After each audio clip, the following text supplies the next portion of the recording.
Hola, muy buenos días.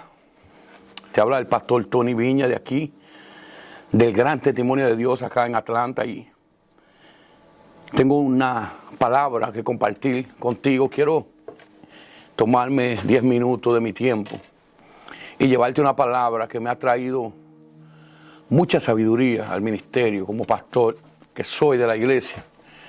Quiero compartirte un tema que cuando lo analicé del punto de vista que lo voy a exponer hoy, esto me cambió mi manera de pensar en cuanto a la iglesia, en cuanto al cristianismo, en cuanto a la verdad del evangelio.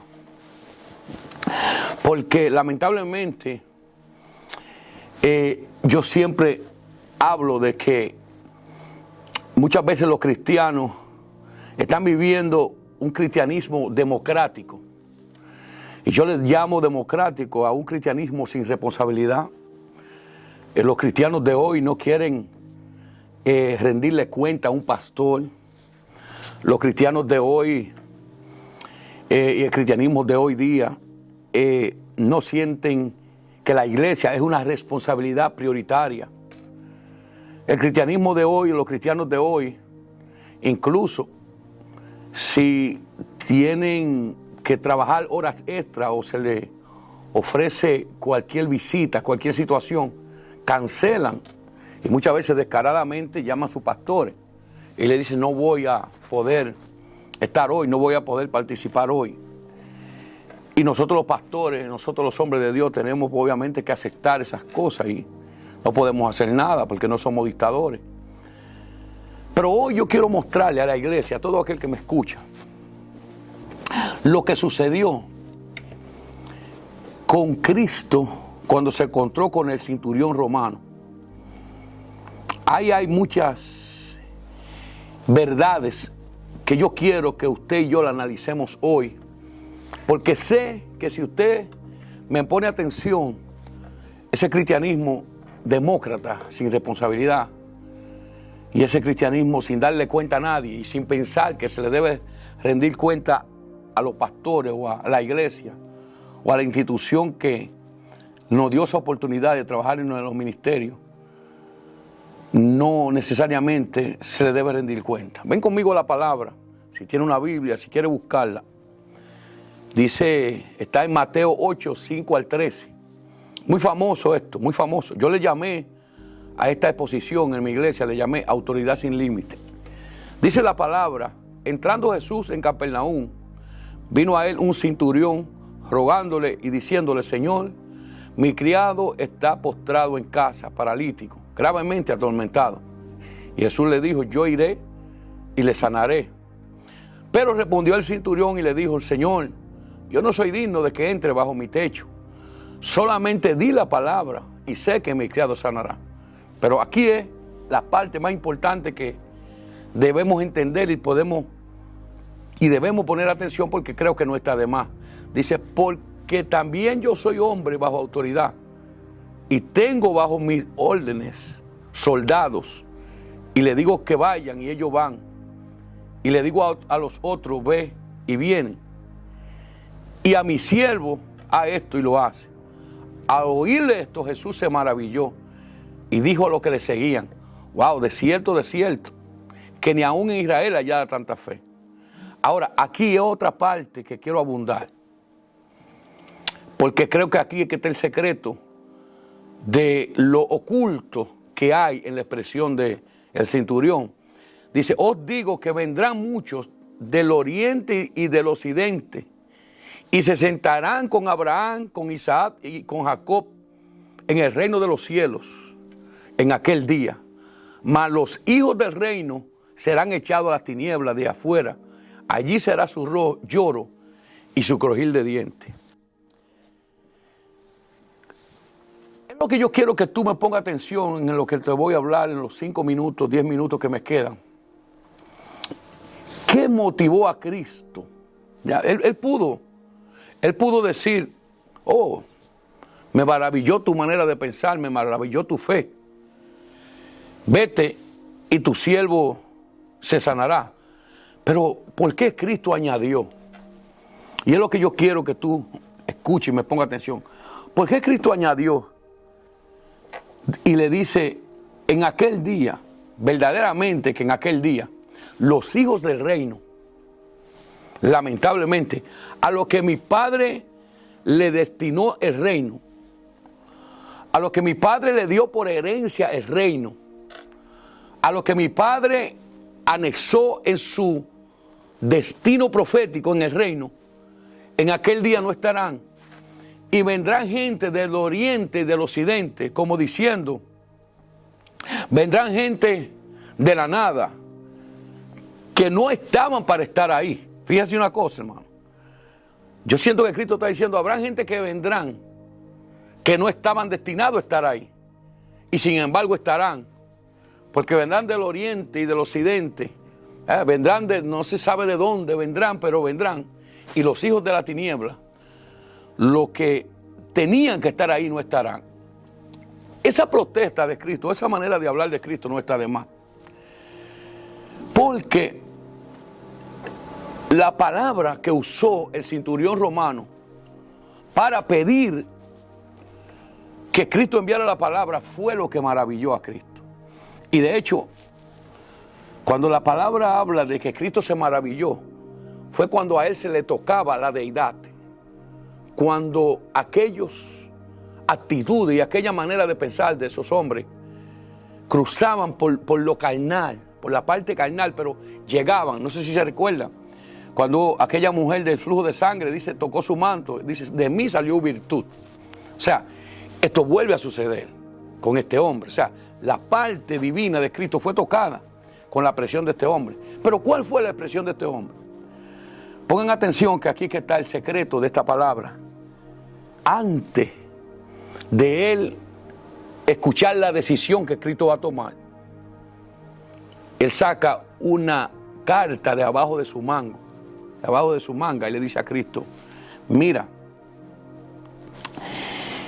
suelta la palabra, da la palabra, tú no tienes que ir para mi casa porque la verdad yo no soy digno. Él sabía que no era digno, era un hombre pecador, un hombre corrupto. Los romanos, si algo lo caracterizaba, ese imperio romano, eran los corruptos que eran. Pero él dijo, yo tengo una carta debajo de la manga que puedo usar para buscar mi milagro. Y eso es lo que habla del reino de Dios, de lo que quiero hablarte en esta mañana, del orden. Él dijo, yo soy un hombre que ando sujeto a autoridad, pero también manejo autoridad. Óigame bien, iglesia, óyeme bien, amigos que me está escuchando, cristianos que me está escuchando, escúchame bien. Yo soy un hombre que estoy sujeto a una autoridad y también manejo autoridad. Esa es uno de los principios más significativos del reino de Dios. Por eso yo digo que la gente está equivocada pensando que el evangelio es democrático. Usted se metió a la iglesia, usted se metió al cristianismo y usted no le rinde cuenta a nadie, usted no tiene que sujetarse a nadie, usted no necesita conocer su pastor, usted no necesita conectarse al mundo espiritual de su pastor, de su iglesia. Es una equivocación que está costando tantas bendiciones. Incluso, según esa parábola, va a costar que muchos cristianos se pierdan. No lo digo yo, lo dice Mateo. Dice que en aquel día los hijos del reino estarán fuera y gente con principios como este hombre estarán dentro. Iglesia, mire, déjeme decirle algo. Si hay algo que maravilló a Cristo, como dice en su palabra, fue que en otra palabra el centurión romano le dice, mira, te voy a revelar algo que ni aquellos que te están siguiendo conocen. Yo conozco de cómo está ordenado el reino de Dios. Yo conozco que hay un sistema, yo tengo una carta, yo tengo algo que sé que puedo usar aunque sea un pecador. Yo tengo algo con que impresionarte a ti. Parece que aquel hombre había leído, qué sé yo, no sé, creo que era un hombre bastante espiritual, bastante inteligente. Y le dijo, yo tengo algo que va a llamar tu atención. ¿Sabes qué? que ni aún los que te siguen tal vez entiendan. Yo conozco que el reino tuyo tiene orden. Yo conozco que el reino que tú predicas en esta tierra, aunque la sociedad te ignore, aunque los judíos te ignoren, aunque aquellos que te siguen son ignorantes, yo soy diferente. Yo pienso y estoy seguro que el reino de tu Padre tiene una organización y eso me califica para yo sentarme en ese principio y arrancarte el milagro, aunque no sea digno. Voy a adelantarme a lo que te voy a decir, pero María Magdalena, la cananea, el centurión romano, la mujer del pozo de Jacob, aquella samaritana, ninguno de ellos calificaban, eran todos pecadores, pero tenían principios tan fuertes que obligaron a que Dios llegara a sus vidas. Porque sabe algo, y te voy a adelantar, es mejor el principio donde no hay fe que la fe donde no hay principio. Te lo voy a repetir. Es mejor una persona de principio, aunque no tenga fe, que gente de fe que no tienen principio, que no entienden lo que es principio. Y te voy a decir un ejemplo. La gente habla mucho de aquel hijo pródigo. El hijo pródigo era un hombre de tanto principio, y de eso que te quiero hablar, que cuando él le dijo, papá, dame lo mío, que me voy a pecar, le está diciendo, yo no te quiero ensuciar tu casa. Porque es que los hipócritas, dice la palabra, no se van a levantar. Dice el Salmo, que no se levanta el malo en la congregación del justo. Entonces, el hijo pródigo, bastante que predicamos de él, en sentido contrario, pero el hijo pródigo estaba más bien que aquel que nunca había pecado y nunca se había salido de la casa de su padre. Y de eso que te quiero decirte, cuando una fe está en manos de gente sin principio, pero hay que gente de principio que a través de ese principio llegarán a la fe y nos quitarán, como a María Magdalena, como la cananea, como ese centurión romano, nos quitarán bendiciones que estaban dispuestas, que estaban destinadas para nosotros los cristianos. Por eso él dijo que en aquel día los hijos del reino estarán fuera y gente como ese hombre lamentablemente estarán dentro. ¿Sabe por qué? Porque este muchacho, el hijo pródigo, cuando le pidió a su papá que le diera su riqueza, que él se iba, era porque, en otras palabras, él decía, yo no quiero ensuciarte tu casa. Yo puedo coger la herencia y vivir una doble vida aquí dentro. Yo puedo vivir una doble vida aquí dentro, pero no es digno, papá, no es digno, padre, que yo te ensucie tu casa. Por eso dame lo mío, y se fue. Esas son las personas que llaman a la atención de Dios. Por eso Dios le restauró el camino al regreso. Sin embargo, aquel que nunca supuestamente había pecado, cuando volvió su hermano, en vez de alegrarse, se entristeció. Vuelvo y digo, cuando la fe está en manos de gente sin principio. Y quiero decirte esto porque este centurión romano nos arroja luz en lo que quiero hablar. Es que en el evangelio hay un orden. En el evangelio, óigame bien, en el evangelio hay unos requisitos. Hay gente que no le quiere rendir cuenta a nadie.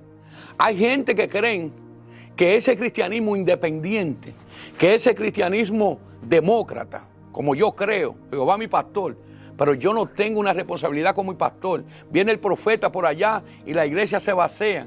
Y el pobre hombre de Dios tiene que ese día que hacer magia para poder cumplir con la responsabilidad espiritual. Porque el pueblo ignorante se le fue por un profeta que lo que trae palabra de Dios. Sin embargo, la palabra de Dios, mire, y perdónenme aquellos que le encanta mucho lo profético.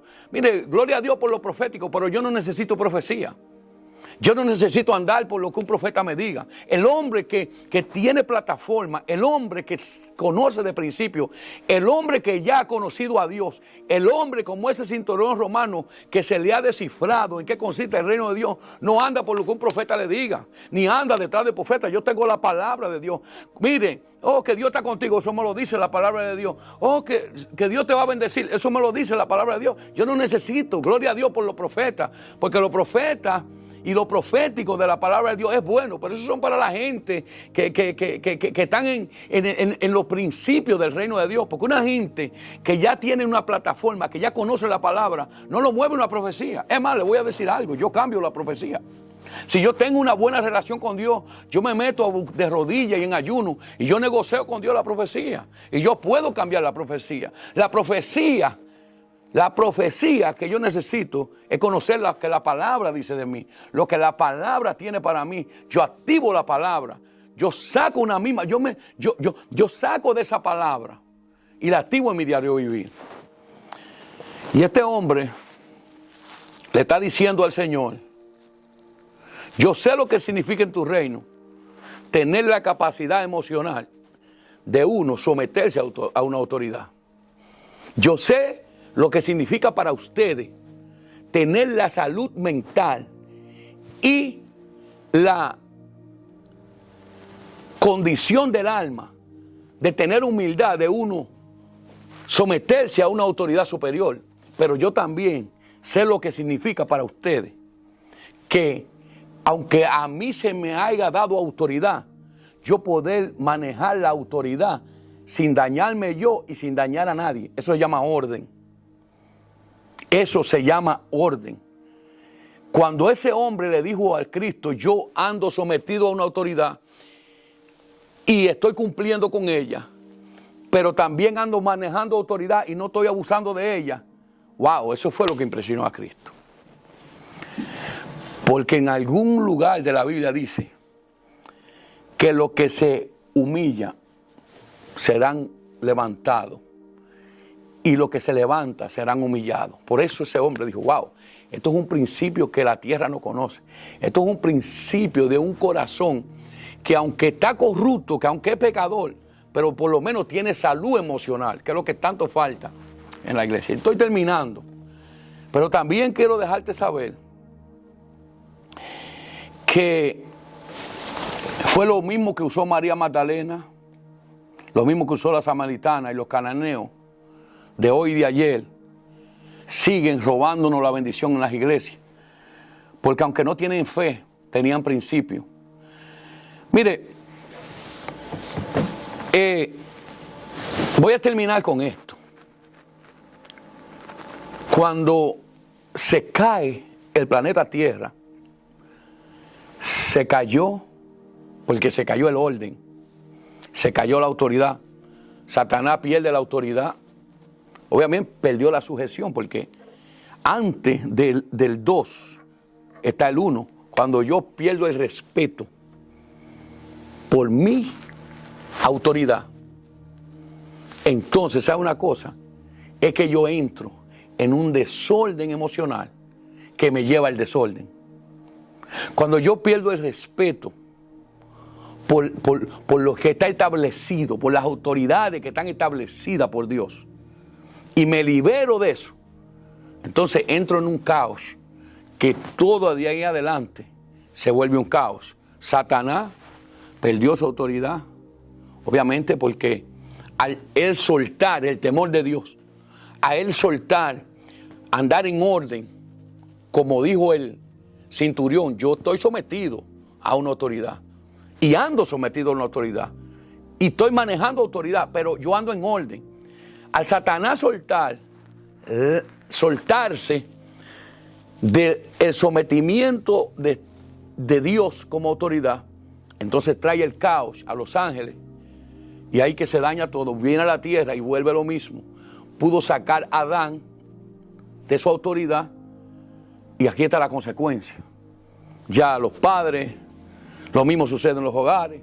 El esposo, muchas veces la esposa muchas veces quiere ser el esposo, los hijos quieren ser los padres, los padres quieren ser los hijos, los partidos políticos, uno con una propuesta, el otro con otra propuesta, lo mismo las escuelas, que el blanco, que el negro, que el hispano, que el chino. Entonces hay un desenfreno, hay un descontrol, el mundo entró en ese caos de desorden porque se cae la autoridad de Dios en el planeta, como se cayó allá en el cielo con Satanás, se cae. Ahora, ¿qué pasa? Mire, con esto voy a terminar. Cristo llega al planeta y trae con él, como dice 1 Corintios 15, trae con él el plan de restaurar el planeta. Y mire lo que dice aquí, 1 Corintios 15, 27 y 28, porque todas las cosas las sujetó debajo de sus pies. Y cuando dice que todas las cosas ha sido sujeta a él, claramente se acentúa aquel que lo sujetó a todas las cosas. Pero luego que todas las cosas le estén sujetas de nuevo, entonces el Hijo mismo se sujetará al que lo sujetó a todas las cosas, para que Dios sea de nuevo en orden en todo. Yo te voy a explicar y espero que tú lo leas y lo disciernas. Pero lo que está diciendo aquí es: aquel que un día sujetó toda la creación a su palabra, también tuvo que sujetar al Redentor a esa misma palabra para poder entrar al planeta Tierra legalmente. Para que después de que Él terminara todas las cosas que de redención se tratase, entonces de nuevo las cosas vuelvan a estar sujetas y en orden. Eso es lo que quiere decir. Ahora, ¿dónde sucede el testimonio de esa verdad? Y es aquí que quiero terminar, y es aquí que quiero que me pongan atención. ¿Dónde sucede esto? ¿Dónde sucede esto? Cuando Juan estaba bautizando en el Jordán, en un momento dado estaba predicando. Yo a la verdad, Mateo 3, 11 al 17, en un momento Juan está predicando, dice: yo a la verdad bautizo en agua para arrepentimiento, pero pronto vendrá uno que ni yo mismo seré digno de desatar el calzado de sus pies. Él es más poderoso que yo. Él bautizará en Espíritu Santo y fuego. Su aventador está en su mano. Él limpiará su era, recogerá su trigo en el granero, quemará la paz en el fuego que nunca se apagará.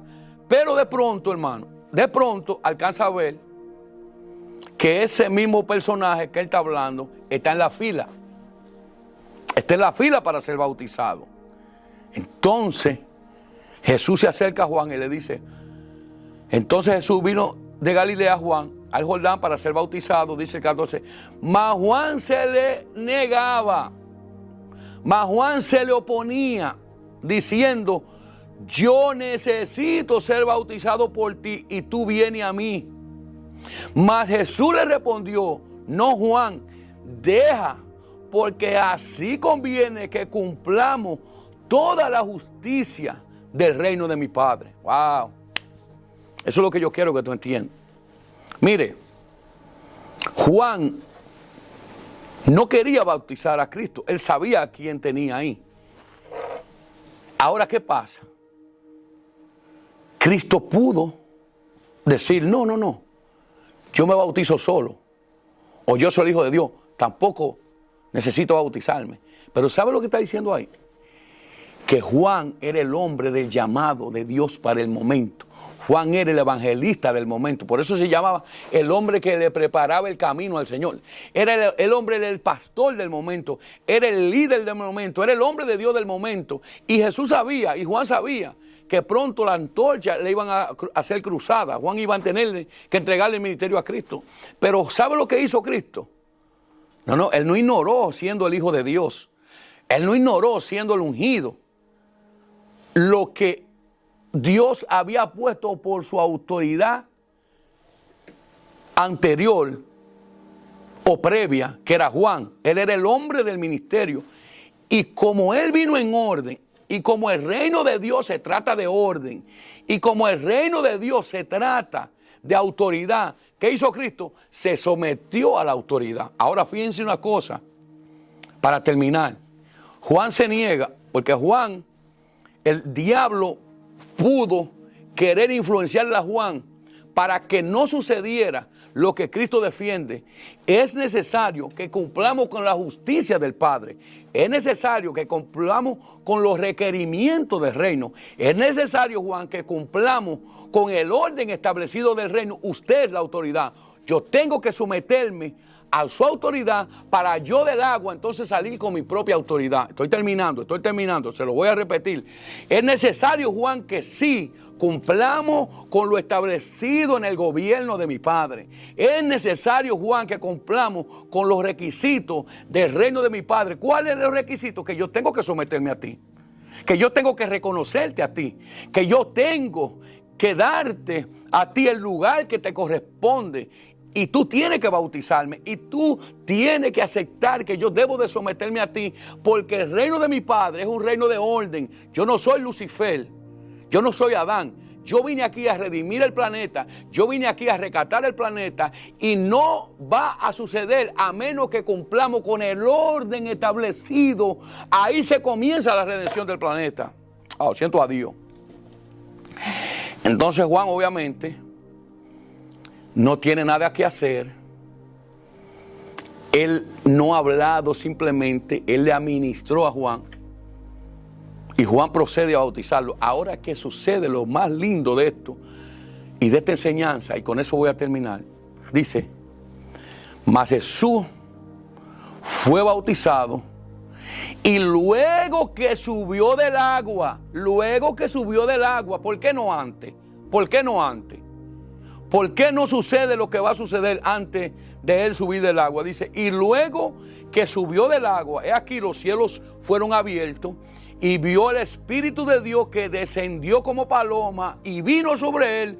Entonces hubo una voz del cielo que decía: este es mi Hijo amado, en quien tengo complacencia. Inmediatamente se cumplió con lo establecido del orden de autoridad. Inmediatamente Cristo se sujetó en obediencia. Lo que perdió Satanás y lo que perdió Adán. Inmediatamente Cristo viene y restaura que la gloria del Padre se sujetara a un hombre en esta tierra. Inmediatamente que Él diera el paso en obediencia de ser bautizado por el hombre de Dios, entonces cuando sale, se oye la voz del cielo, se le abre el cielo, Cristo reconoce públicamente el ministerio de Jesús. Porque hay pastores ahí que no lo ha puesto nadie. Ahí hay líderes que no lo ha reconocido nadie. Ahí hay líderes que nadie puede hablar por ellos. O sea, están caminando ilegítimamente. Por eso no hay poder de Dios. Por eso no hay autoridad de Dios. Cuando Cristo salió de ahí y restableció el orden eclesiástico del reino, cuando Cristo salió de ahí reconociendo y sometiendo su autoridad a la otra autoridad, entonces Cristo fue reconocido del cielo como el que era el hombre que iba ahora mismo a caminar en autoridad. Porque si no reconoce a Juan como autoridad, él no iba a caminar en autoridad. Porque si él no reconoce el llamado que su padre le había dado a Juan y se somete a él, entonces, ¿sabe una cosa? Iba a caminar ilegítimamente por la tierra. Y el Señor no era tonto. Ahí comenzaba la redención, que tarde o temprano, y él iba a pasarle a la iglesia. En el capítulo 17 de Juan, él dice: Padre, la gloria que me diste, yo se la doy a ellos, para así como el mundo me creyó a mí, le crean a ellos. Pero dijo, pero que sean uno para que el mundo pueda creer que tú me enviaste y que yo lo envié. Amigo que me escucha, iglesia que me escucha, cristianos que me escucha, esto no se trata de ser cristiano. Esto no se trata de tener una iglesia. Esto no se trata de ir y venir un domingo o 2 domingos. Esto se trata de un orden. Esto se trata de una regla. El centurión lo entendió muy bien. Esto se trata de un mecanismo. Esto se trata de el reino de Dios y su justicia establecido. Buscad el reino de Dios y su justicia. Buscad el reino de Dios. ¿Y en qué consiste? Que lo del resto me cargo yo. Yo te aconsejo, yo te insto a que te sometas a un pastor. Yo te insto a que te sometas a una iglesia, a que ande en orden. ¿Sabe para qué? Para que entonces la autoridad de Dios pueda fluir en ti. Yo le decía a la iglesia cuando le compartí este mensaje, que si una gente, miembro de una iglesia, levanta un paralítico por ahí, ya se dividió la iglesia. Ya se dividió automáticamente. Porque el hombre se va a llevar 20 gente porque Dios lo está usando. Entonces, hermano, ¿usted cree que Dios es tonto para estar respaldando la iglesia con una autoridad cuando la iglesia ha perdido el concepto de autoridad? ¿Usted cree que Dios es tonto para darle el poder del Espíritu? Mire, hermano, ¿sabe una cosa? Todos los discípulos, nada más no era Pedro, Esteban, Juan, todito hacían milagros por montones. Pero ellos se mantuvieron en el orden de autoridad. Pedro era el pastor, a Pedro se les rendía cuenta. Los discípulos, todos usados por Dios, pero había un orden. Ese es el orden que tenemos que restaurar. Martín Lutero trajo una reforma. Yo creo que el evangelio necesita, de nuevo, otra reforma. Y creo, sin lugar a duda, que la parte principal a tocar en nuestras iglesias es restaurar el orden de la autoridad. Dios te bendiga. Te habló el pastor Tony del gran testimonio de Dios de aquí de Atlanta.